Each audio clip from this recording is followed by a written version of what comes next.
บ้านชายเคยมาไปล้อรางคนงามสุดแดนสยามเพื่อนำคำนำว่า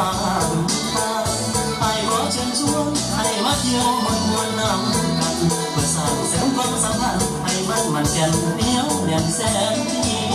เป็นการบ้านชายจังหวัดไม่อยากให้คนงามแวะมาเยี่ยมยามเพื่อบำนามแดนดินที่นี้ผู้สิ่งน้องผู้ทิ้งน้ำไหลมาทำสีต้นไม้น้ำจะสีสวยเมื่อบานยาย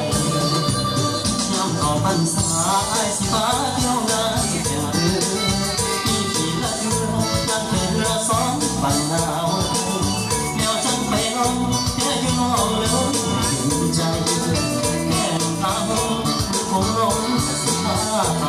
ทุกข้อบอกเลยว่าไอ้สิฟ้านอนไต่ขึ้นไปที่ชม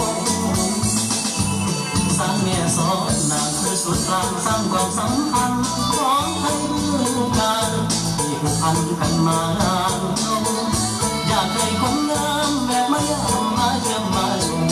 ดินแดนแห่งความรื่นรมรับรองสุขสมใจ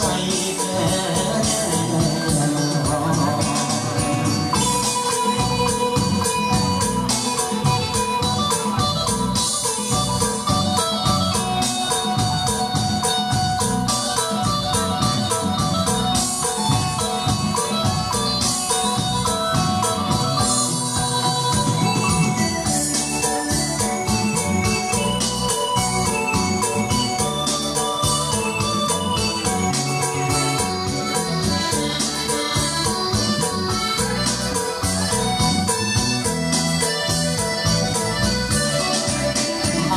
อาสาเป็นไก่ฟ้าเที่ยวเมืองบึงกาฬ